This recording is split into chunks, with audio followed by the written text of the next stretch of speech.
I was thinking of you because while you have given me the gift of Arch Linux, yes, which I love because it's free like beer, right? I get it. I can just use it. It's also free like speech, to quote RMS. Now, I don't use the free like speech part because I'm not actually changing the software. I'm just consuming it free like beer. But you could. Yeah, but you've neglected to also point out that it's really free like a puppy. Is that right? Because it just keeps needing more and more work. It's really great. I've got Arch, but like it's peeing on the floor and I got to go mop it up and I got to buy it food and like in what way? Like software updates? Yeah, you should do that with no matter what system you're on. You're always upside down. Of course, yes, of course. Again, on every system, you should have these same security flaws. This as I'm complaining. I'm very happy. If you don't have these problems on any other system, your other systems are insecure. You should have this on every system. I understand. I'm just saying that the great RMS, Richard Stallman, said free like beer and free like speech, neglected the free like a puppy part. He left it to mention free like a puppy. He neglected that part, which I think is important to realize. Quietly. That really software, open source software especially, is very puppy-esque. In 4. That's all. It's just more of a PSA for folks. 3. So that's all I'm trying to get at. 2.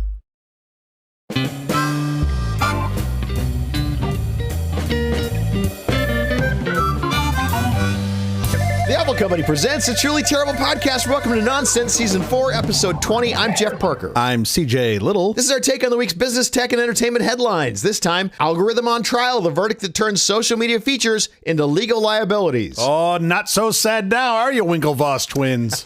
The House of Cards, how hackers turned AI tools into digital spies. All your bases belong to us. FCC pulls the plug. New foreign-made routers banned in the USA. That's a lot of words to just say all routers have been banned in the U.S. There are no consumer routers now that are made in the U.S., are there? No, there's no farm-to-network program where somebody whittles them away in their backyard and then brings them to a local farmer's market. There's no Etsy place you can go where you can get homemade routers? Wait, I'm sorry, are the routers in between the strawberries and the peaches? Where do I go to find the homemade routers? No, it's not a thing, people. It's not a thing. Also, our big story later this week is about aliens. It's always aliens. Amaze, amaze, amaze. Together we save 2 worlds. Are we just like the Alien Show now? Is that our new thing? It's the 3rd time that we've talked about aliens in 3 weeks, so maybe we are. Yes. It's National Farm Workers Day. Sun-scorched skin and calloused hands feed a nation that often forgets to say thank you. Today, we honor the quiet resilience of farm workers, the backbone of our food system. Their labor is the bridge between soil and soul. Dignity, fair pay, and gratitude are the very least they've earned. I love the idea of farming, but I don't want to farm. No, it's a lot of work. It's a lot of work. Yeah. I don't feel like I pay enough for what I buy. And a lot of machinery, too, which I'm also a big fan of. Have you seen the carrot video? There was just a carrot video last week. Oh, yeah. Of how they make baby carrots. Oh, no. This was the greatest thing on the internet. Was that on onlycarrots.com? Where'd you see that? Oh, pretty much. It's so cool. Wait, it's how they make baby carrots? Yes. Baby carrots are not actually small carrots grown on the ground. They're regular carrots. They just get reshaped and reformed and all that. But the actual, I'm gonna put a link. I see. I'm going to put a link in the show notes. This is so good. Wait, they whittle down regular carrots into quote baby carrots? You have to see this video. It's not like a baby. It's more like a... It's just a creation it's a full-size carrot. Of humans who made this thing very easy to eat, and it's all clean, and the sides are all but it's an adult carrot masquerading as a child. It's an adult carrot masquerading as a child. That just seems weird to me, doesn't it? It's delicious. Okay. I have no problem with it. Oh, hey, give me some of those veal carrots. I heard those are really good. They should rename it to that. Sales plummet. You will like this video. I'm just put a link in the show notes. Sweetie, anything from the store? Yeah, some of that veal spinach would be great. The one that they kill early before it becomes mature. I like it when it's really soft and tender. I don't mean to interrupt this discussion on food. How's your week going? You were part of the discussion. My week was going fine, but now I feel like I need to go sit in the middle of a farm and do a lot of soul searching. Some reading anyway. The second week of our spring break, my children's spring break, which means that I am preparing for a week of camping up in the Sequoia. So I'm very excited about that. That's fun. I have cleaned all of the things. I have done some of the packing. What have you been doing when you were gone last week? Last week we didn't camp. We instead did a trip to the least happy place on earth, also known as Legoland, California. I love Legoland. And then we went and saw the Savannah Bananas. Oh, yeah. Which was also fun. Absolutely. But I love the Savannah Bananas. I love the concept. They have the audio there set to 12. Oh, yeah. It is so damn loud. I had earplugs in the whole time and it was still too loud for me. And I'm like, am I just old or is it really loud? I think the answer really is both. Yeah. But man, was it like dysregulatingly loud. And we were in the outfield. I mean, it wasn't even like we were close, but very cool to see. So he's got to spend some time with the kids and have some fun. We're going camping, which is going to be a blast. And then I, over the weekend, enjoyed a day of our first beach day of the year, which is just a day of nothingness. Just go to the beach. Love it. Sit in the sand. The kids play in the water. We saw some dolphins, as we do in California. All the time. And it was lovely. It was great. And I'm sitting there thinking, man, I don't pay enough taxes for all of this. Like, this is all so great. Oh, it's spectacular. California just has the most lovely beaches. I wish gas was a little more expensive. I'm only paying $7.50 for diesel today when I go fill up my truck to go camping. I really wish it was more like $12. I feel like that would be the right thing to pay for all of this. Well, it will be soon. Exactly. Just I still have the return trip to come back. So the last time I took it up and gas was over $7 a gallon and I had to get diesel, and the poor kid at the counter in Porterville, California, I told him I needed $400 on pump 4. He looked at me like I had 3 heads. Of course he did. Dude, it's a 44-gallon tank. Like, what do you want from me? It's going to be over $300. Like, that's what happens. Yeah. I'm excited to go have some fun with my kids. That's awesome. That's my plan. How about you? MLB's opening weekend brought the arrival of the automated ball strike challenge system. Ooh, exciting. It is exciting. CB Buckner had 6 calls overturned in a single game. What? One pitch he called as a strike missed the zone by 2.7 inches. Umps be human, turns out. Sure. And a Kansas City Royal game catcher Salvador Perez successfully challenged multiple calls from ump Doug Eddings at the bottom of the strike zone, leading to visible frustration from the veteran umpire. Yeah. I'm going to put a link in the show notes of this. It is great fun. Okay. He schools the ump as to where the bottom of the strike zone is. Wait, hold on. For those of us that aren't glued to a opening day of MLB, how does this work? So anybody can call a challenge? No. The pitcher, the catcher, and the batter can call it. You can be wrong twice. And then what happens after you're wrong twice? You don't get any more challenges. You're done. As long as you're not wrong, you can go as long as you want. For the whole game? Well, no. Until extra innings. At extra innings, you get another challenge. One per inning? One per extra inning, yes. So you get better odds then in the extra innings. Much better, yeah. 1 per inning. 2 wrong for the whole game. 2 wrong for the whole game. If you don't get them wrong, you go a long time. And some of these things went on quite a bit. Interesting. Mitch Trezak was behind the plate for a historic moment in a Red Sox Pirates game where the ABS system overturned 5 consecutive calls. That's insane. Yeah. So was the umps, did his glasses fall off? What happened? Why was he? I don't know. Have all these fans been right for so many? Get some glasses, ref! Right. How bad are you at your job? Finally, on the 6th challenge, which he got right, the crowd gave him a Bronx cheer.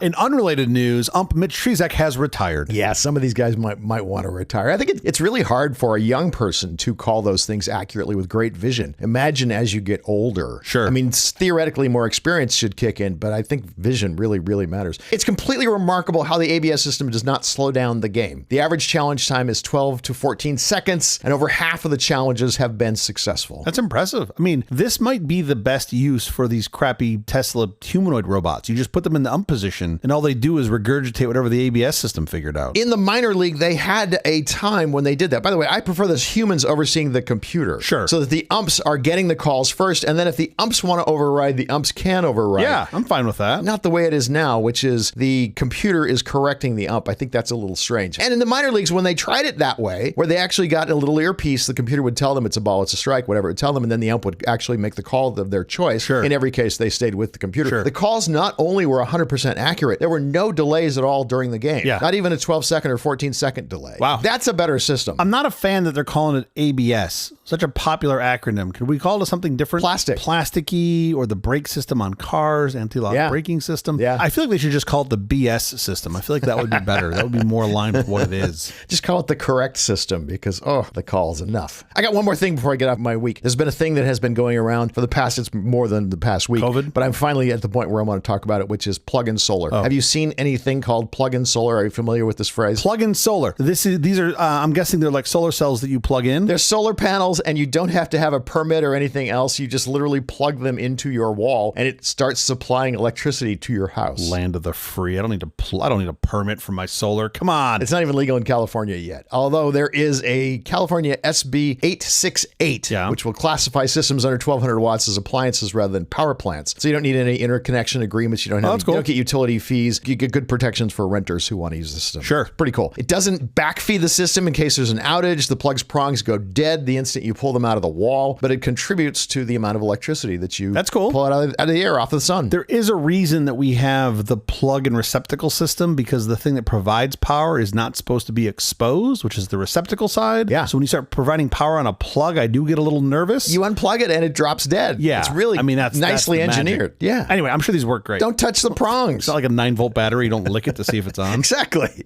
Anyway, pretty cool. That's going to be a fun thing to watch. Can't wait to see if California's SB 868 passes and we can actually use these things in California. More solar. I'm a fan. That's what I'll be using this next week, is a lot of solar to keep our stuff charged. Yeah. Lovely. Let's get to our headline, shall we? Let's do it. Yeah, for sure. The dopamine defeat. How a California jury pierced Section 230 immunity. The invincible armor of big tech just cracked. In a landmark decision this month, the Los Angeles jury found Meta and YouTube liable for the negligent design of their platforms, awarding $3 million to a young woman who claimed their features fueled a destructive childhood addiction. This wasn't about bad content. It was about the mechanics of the hook. The plaintiff targeted specific features, infinite scroll, autoplay, and push notifications, ruling the companies knowingly engineered dopamine loops that prioritized engagement over minor safety. With Meta assigned 70% of the blame, the verdict bypasses the traditional Section 230 protections by focusing on product liability rather than speech. As the first of over 1,600 bellwether cases, this loss signals a massive legal shift. The algorithm is now a target. I mean, if we're going to focus on awarding money to people who had destructive childhood addictions, yes, holy crap, like whoever owns that Barney IP better sell it as soon as they can. I don't know what's coming for them. This is super interesting to me. It was also odd to me that this case was Meta and YouTube, two completely separate companies. Why? It just seemed odd to me. YouTube argued we are not social media, and the jury said no. You've got infinite scroll. You've got these same things too. They were not targeting the content, which 230 would protect. They were targeting the actual design of the system, and YouTube has these same design things. And I would say that YouTube is certainly social media in one hand and not in the other. It's just different. I don't think infinite scroll makes it social media. I don't care about the name. No, but infinite scroll is what causes the dopamine hit. Yes. That's what they were. Yeah. That's what they were arguing. I would say the push notifications, the infinite scroll, those are the things that are more problematic. Yes. The label of social media, who cares? That doesn't, it's just a label put on a thing. There is a decent amount of social content within YouTube, right? Not just the content itself, but comments and whatnot. So, but like, why are we splitting hairs over the name? The point is it created this sort of addictive loop, and I can totally buy that. That's a good product, right? A good product is one that keeps you coming. Well, maybe not for minors. The question is, how do you balance the safety of minors? And that is tricky. I take a view on this that is different and probably somewhat controversial amongst many folks. I think this is mainly on the parents. Meta tried very hard to put it on the parents. Yeah, I know. I understand. In the case. Maybe 15 years ago, you could say that this wasn't as well known, but now parents of young kids, now, how can you not know that these things are terrible for your kids? I agree. Do not let your kids on social media. That's a terrible, terrible thing. Yeah. However, there is a certain culpability that does belong to these companies. I mean, they have very slowly brought up some modicum of safety controls for minors. I still think it is ridiculous that they don't put an automatic stamp on your account when they can determine that you are underage. There is no doubt in my mind that with the profiling they can do, they know with a very high degree of confidence what your age is without you telling Mark Zuckerberg testified himself, and he said, it's very hard for us to know if these are kids under 13. It's very hard for Instagram to know if these kids are, what age they are and all that. And then he also said, he talked about the tweens as a valuable untapped audience. They are a valuable untapped audience. I totally appreciate that. I don't believe him, but you could say both of those things. I don't think there's a flaw in the logic there. When I hear them say that, what I actually hear them say is, we can't tell with certainty. And I believe that to be true. I believe you can't tell with 100% certainty. Yeah. But such is life. I think you can tell in the 98th percentile. And by the way, the override should be pretty easy. If they accidentally flag my account as being underage, then you go, well, okay, I'm going to upload a copy of my ID or some picture of the thing, and away you go. And if I don't do that, then I just stay in wherever they've banished me. And that's probably the best balance. I don't really want to give them my ID, but I think that is a reasonable trade-off for keeping kids safe. And if I never get grouped into the 13-year-old bucket because their algorithm is good enough, I never have to show my ID. That seems reasonable to me. Something like that. that. Right. But we haven't done that. Instagram has deliberately engineered a system to impact body image and social comparison. Ooh, I don't know about this. That was part of this discussion. The things that you were fed were to affect your view of your body and affect your view of your social standing. It was intentionally feeding you things that would incite a reaction in you. They had internal company documents that showed they were trying to deliberately engineer body image and social comparison videos in the algorithm. That was brought up in the case. Like, I wonder what that meant in practice. There's a great line in some internal communications at Meta where one of the employees says, "Oh my gosh, y'all, IG is a drug." To which another responded, "We're basically pushers." Yeah. That doesn't look so good when that goes in front of a jury. There are plenty of successful products that have said this that haven't been interpreted as drugs. But when you get it really right and when you get it really good, this is what happens. I don't fault them. I think that is the definition of a good product. I think the Gates' Microsoft doing deals with the original equipment manufacturers to provide Windows at a discounted rate was a good deal, right? That was good for everybody. Everybody won there until you get a certain size and you go, well, now maybe it's a little bit of a monopoly. Maybe now it's problematic. This might be more than just size. This may be actually things that can affect the mental health of tweens. For sure. That's a problem. Oh, for sure. This is not, I'm Now it's like putting tar in cigarettes. Yes, we know it's addicting. Yes, we know it draws you back to the cigarette. Sure. But it is causing harm. Well, I was merely trying to, I was not trying to equate the two in terms of damage, more of the rules change for you at some point, right? When you're the underdog, Yeah. you doing the deal with OEs to make sure your stuff is included, that's a good deal, right? That's a good deal for you and for the consumer. They're getting a better price. But at some point when you're 85 or 95% market share, that's no longer a good deal for the masses. That's just a good deal for you. Yeah. I would think here, what I'm trying to say is showing people content that they want to see is good. That's probably what you want. It makes the product sticky. It makes it Provided compelling. that content isn't harming them. Well, that's the thing. How do you know? If people respond to harmful content and all you're doing is looking at the signal of what they respond to, you're going to show them more of it. So on a very naive algorithm, sure, that makes sense. But at some point, you've done so much of this, much like in the monopoly case with Microsoft, you go, oh, you have a higher standard now you have to meet. And whatever that is, right? Filtering out content that is harmful, even if it's what people want to see, especially for kids. And I feel like that's really where it appears that Meta kept their head in the sand for years, if not like a decade over this. I don't think their head was in the sand. I think they knew what they were doing. I'm not saying they didn't know what they were doing. I'm saying they kept their head in the sand on a solution. They didn't provide a solution for this. Right, because it was beneficial to them to not provide a solution. Of course. Now, it appears they have provided a solution. I've seen a lot of advertisement around their current kid and teen product, but that's only been over the past year or two. And I think what this case exemplifies is that the damage has already been done. Mm-hmm. I have no idea what this future is going to look like. Are we really going to litigate this same case 2,000 times in court? Yes, we are. I don't know. I stand by. This is a bellwether ruling. This opens the door. And the approach of this, because it's not coming after 230 content, was really novel. Yeah, of course. You're going to have product liability. The fact that they were coming after the dopamine loop was so different. But just purely from an efficiency perspective, it does not seem sensical to bog down our legal system with 2,000 of the same case, right? That's why we have class action lawsuits. I'm not saying that's the way that it should go, but it seems really non-efficient and nonsensical to litigate the same case a couple thousand times. It's really up to those who bring the suit. Of course, but at some point when you're like... They get their day in court. I understand that, but it just seems not efficient, not good for our legal system. Don't do the crime if you can't do the time. I'm not saying there shouldn't be culpability and liability. That's not my point at all. But to just have like, here's case number 643 that has the same arguments. Oh, it's going to be a lot of these. It's going to be a lot of these. Like, what's the solution? What do you do in that case? It just doesn't seem optimal. Those lawyers are going to need something to do before they get replaced by the humanoid robots. The Trojan horse in your AI, how a nearly ubiquitous Python file might be a secret hacker. The LiteLLM supply chain attack is a digital house fire that starts in the basement. Most people don't use LiteLLM directly, but the apps they rely on for banking, healthcare, or productivity often do. By poisoning this single piece of code, the Team PCP hackers turned a trusted bridge into a silent data siphon. When developers updated their systems, the compromised library began stealing sensitive API keys and environment variables. This is how secure apps suddenly leak private data or lose control of their AI features. It proves that even if your password is strong, a single corrupted building block in the software supply chain can compromise your digital life. You haven't made this scary enough. No. This is petrifying. Oh, sure.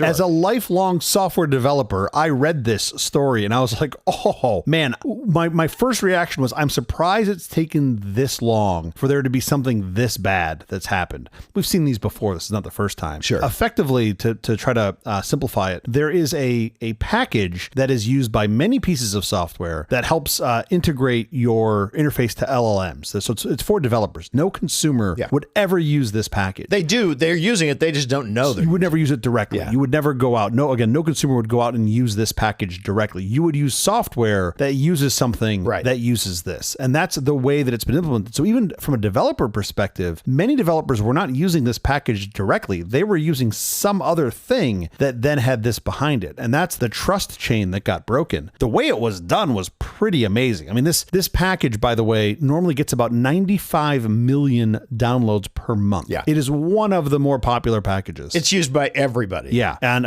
again, it's open source, like everything's open. This isn't a closed thing. This is something that we should have been able to see. What happened was mildly fascinating. It appears they got, the hackers got control of one of the developers' machines, grabbed their keys, and then slowly injected themselves into different parts of the chain. Sure. They didn't actually change the source code from what I understand. They just injected a binary that had this bad payload in it into the build stream, which is really insane. And what it searched for and what it stole was exactly what you said. All of your keys, your API keys, your environment variables, crypto wallets. It would just, I mean, it was actually somewhat trivial when you look at the code where it was just going through your machine, trying to pull all these well-known files off a developer's machine. Is really the intent. Right. This was for the developer. And the part that's even more nuts to me is that you did not have to instantiate the code for this to happen. Just the update of the code was enough for it to run this payload. So you just running an update was enough to trigger this. That is really not good. Not just from the people who are at risk, the developers who are at risk, but like now you have to rotate all of those keys. Yeah. If you were exposed to this, that's a lot of time. Right. It's like a lot of effort that just got sucked out of the system. Unfortunately, I suspect there are going to be more of these. I don't know what the fix for this particular problem is going to be, because even if you had a trusted signature, that would not have worked here. You'd have to have shared trusted signature maybe across multiple machines, but now you just need to compromise multiple machines. Like, it's a cat and mouse game that's going to continue. You're going to have an AI agent that you send to go look at the code before you update. That's the bit. Yeah. And you're going to say, check and make sure it doesn't do blah, blah, blah, blah, blah. And that list is going to get enormously long as more of this cat and mouse game plays out. Well, until somebody just injects into your AI check, linter. Yeah, it's possible. Again, cat and mouse game. But how fast did they catch it? How long was this out in the wild before somebody went, wait a minute? If I understand correctly, the way we caught it, we as a community caught it, was because someone's machine, the software was taking too long. This is the thing. That was the Microsoft guy who discovered the SSH flaw in Linux. And it was like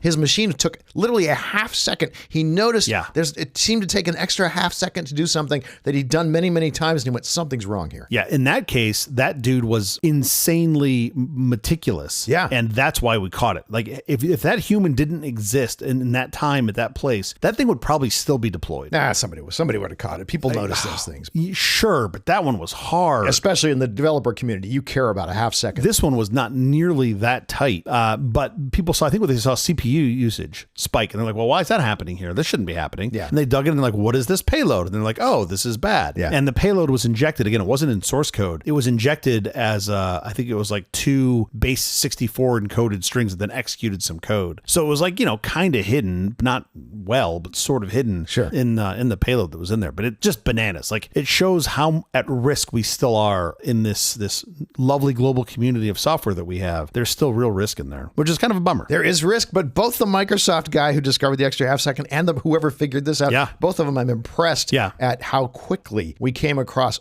there's problems here. It does work. So part of the guidance on this that I struggle endorsing, but I think you sort of have to endorse, is to pin all your versions and only upgrade your versions of your libraries on a one-by-one basis. That's a lot of time to go into each one. Yeah. I think the advantage of pinning, and I think you're going to see, I think you're likely going to see the software adopt this, is just don't don't automatically update to the latest. I think you're going to want some like... But somebody has to. Somebody has That's to what I mean. figure out You're going to have... this works, this doesn't. Yes. I think that's the future, because right now, most package managers, the way they work is you can either pin to a version or use the latest. Yeah. That's basically it. Maybe you can put in a cap and say, don't go past this minor version or whatever. But that's it. There's no concept of tiers of acceptability. That might be the next thing we have to introduce, is where you say, hey, you're going to be on it's not the release candidate list, but it's like, I'm going to audition this set of packages and use them. And then once it's done, I as part of the community, 1,000 of us will confirm that it's good, and then the masses can take it. Something like that. And as developers, we might need to say, okay, I'm going to take on these 5. Yes. These are just going to be the 5 that I'm going to confirm. And if enough developers do that on different packages, you could get there.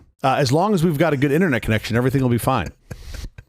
U.S. blacklists all new foreign consumer routers. Oh, come on, man. The U.S. government is pulling the plug on foreign-made routers. In a sweeping national security move, the FCC has banned the import of new consumer-grade routers manufactured abroad, citing unacceptable risks. Officials warn that these devices provide backdoors for state-sponsored hackers. Foreign-made hardware was directly implicated in the Volt Typhoon and the Salt Typhoon cyber attacks, which targeted American power, water, and communications. According to the FCC's official national security determination this month, consumer-grade hardware was directly implicated in the Volt Typhoon, Salt Typhoon, and Flax Typhoon cyber attacks. Do we believe anything this FCC says? Well, okay. They don't have a great track record of credibility. The ban is a massive shock to the tech industry, as nearly all consumer routers are currently designed or assembled overseas. While your current home router remains legal, future models must be American-made or pass rigorous security vetting by the Pentagon. It's a bold, high-stakes play to resecure the digital supply chain and bring high-tech manufacturing back to U.S. soil. This is somewhat fascinating. Yeah. The typhoons that you mentioned there, why we only name things with typhoons is beyond me. But it kind of makes sense, because those were all botnets from consumer-grade and Soho-grade gear. But then you just switch your botnet over to a different type of gear. Are you going to ban all foreign electronics, period? I mean, you're going to be... Anything that connects to the internet can become a botnet if you have a sinister manufacturer. First, let's talk about the ban that was put in place. They literally banned all foreign-made consumer-grade gear routers for consumers, only for consumer-grade gear, which is literally all of them. They're still allowed to be part of the botnet. This is only new devices. Devices that were previously approved, which basically means anything that got an FCC stamp, they're still allowed to be part of the botnet. Yeah. Those are okay. But going forward, if you have a new device that you want to sell in the US, you have to get the FCC's clearance on it. Right. I looked at what the vetting is, and it actually, to be honest, doesn't seem like it's enough. It seems like it's a little bit. You got to show ownership. You got to show who owns the whole like custody chain of the ownership of the corporation. Right. That's good. I actually think that's a good start, and that's something we should probably have. You do? So I like that. But I didn't see anything about code audits or any sort of code escrow. There's nothing on those ends. And what I would have liked to have seen is a solution, an alternate solution put in place. This could have been a great time for us to just buy or push manufacturers to sell multi-NIC, basically dumb computers, simple interfaces, and then use open source software, right? pfSense is open source and is lovely. Let's just move to that. There are so many great open source solutions. This should not be a problem in 2026. You could buy a $50 multi-NIC device from Best Buy and have the Geek Squad kids flash it in 15 minutes for $30 and have a great solution. That's open source and more secure than anything we're going to get out of this. Like, that should be the path. The path should be that. Consumers just don't care. So you're going to have to force it upon them. I don't see consumers caring about this. We'll do our part. We'll put the link in the show notes to the pfSense router. This is a router you want. This is a router that is running open source software. Do the world a favor. Get the pfSense router next time you need a router. And it's turnkey. Like, again, you don't have to you don't have to do anything. Be monkeying around with SSH. You just install this thing out of the box and away you go. Okay, enough with the headlines. In fact, enough with the episode. We have to get out of here. Special thanks to our floor director, Jack Little. Thanks, Jack. We'll be back later this week with our big story. More Morks, fewer Mindys. Where are all the aliens? Until then, thank you for listening to all this nonsense. I'm Jeff Parker. I'm CJ Little. Nanu Nanu. That's what I was going to say. I was going to say Nanu Nanu. You said Nanu Nanu. What do I say? Shawlsbot.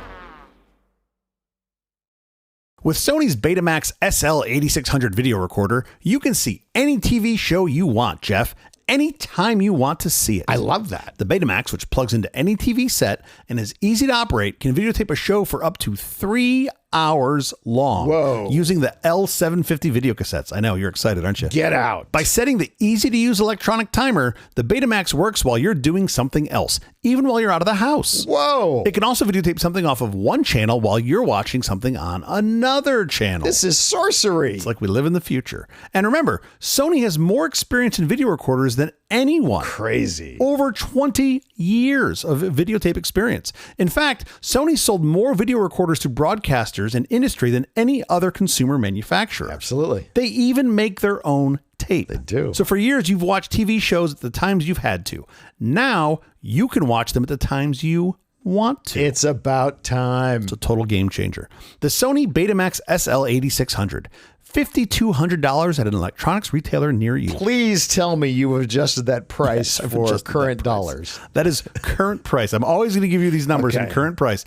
$5,200 to put a TV show onto videotape. Wow. Now, I know you know the Betamax story. I kind of picked this one kind of sort of on purpose. Yeah, sure. And I suspect, I know you're going to be in the ballpark. Sure. But there's a couple tidbits about this thing that are really interesting. I want you to guess the year first, and then I want to tell you some of the interesting tidbits. That's hard. Let me see. I wasn't even driving, and our friends, my friend Kurt's family got a Beta machine. Okay. So my guess has to be maybe 1978. Oh, you're very, very, very close. Let me give you some hints. The top single of the year was My Sharona from the Knack. Does that help any? Okay.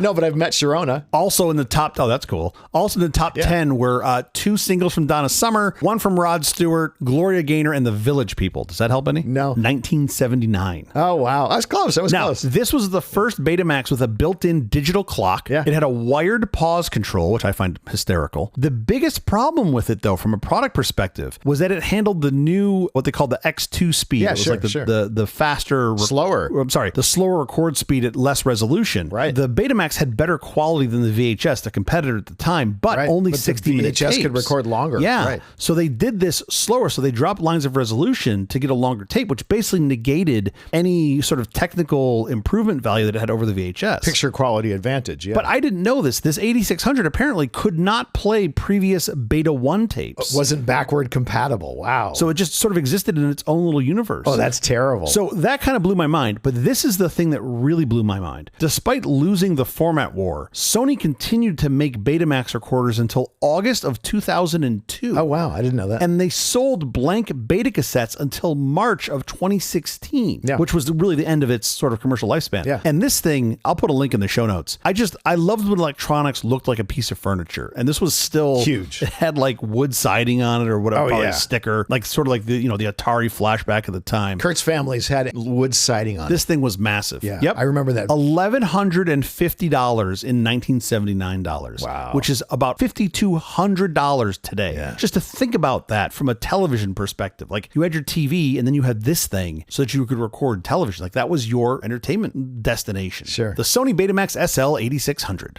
1979. Love it.